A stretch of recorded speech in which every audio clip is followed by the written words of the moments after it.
प्रसिद्ध आयुर्वेदिक तज्ज्ञ डॉक्टर मनीषा जेजुरकर यांची आत्महत्या. गंगापूर रोड परिसरात हळहळ. बातमी नाशिक येथून. शहरातील गंगापूर रोड परिसरात राहणाऱ्या प्रसिद्ध आयुर्वेदिक तज्ज्ञ डॉक्टर मनीषा जेजुरकर यांनी राहत्या घरी गळफास ठेवून आत्महत्या केल्याची धक्कादायक घटना घडली आहे. ही घटना शुक्रवार दिनांक 6 मार्च 2026 रोजी सकाळी सुमारे 11:30 वाजण्याच्या सुमारास डी.के. नगर परिसरात उघडकीस आली.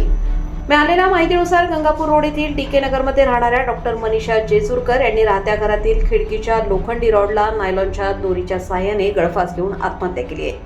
ही बाब लक्षात येताच त्यांना तातडीने उपचारासाठी नाशिक जिल्हा रुग्णालयात दाखल करण्यात आले. मात्र रुग्णालयात तपासणी केल्यानंतर डॉक्टरांनी त्यांना मृत घोषित केले. डॉक्टर मनीषा जेजुरकर या नाशिक जिल्हा रुग्णालयात कार्यरत असलेल्या डॉक्टर निलेश जेजुरकर यांच्या पत्नी होत्या. या घटनेची माहिती मिळताच परिसरात तसेच वैद्यकीय क्षेत्रात हळहळ व्यक्त केली जात आहे. या प्रकरणी गंगापूर पोलीस ठाण्यात अकस्मात मृत्यूची नोंद करण्यात आली असून आत्महत्येमागील नेमके कारण अद्याप स्पष्ट झालेले नाही. पोलीस पुढील तपास करत आहेत. या अचानक घडलेल्या घटनेमुळे गंगापूर रोड परिसरात शोककळा पसरली असून अनेकांनी डॉक्टर मनीषा जेजुरकर यांच्या निधनाबद्दल दुःख व्यक्त केले आहे.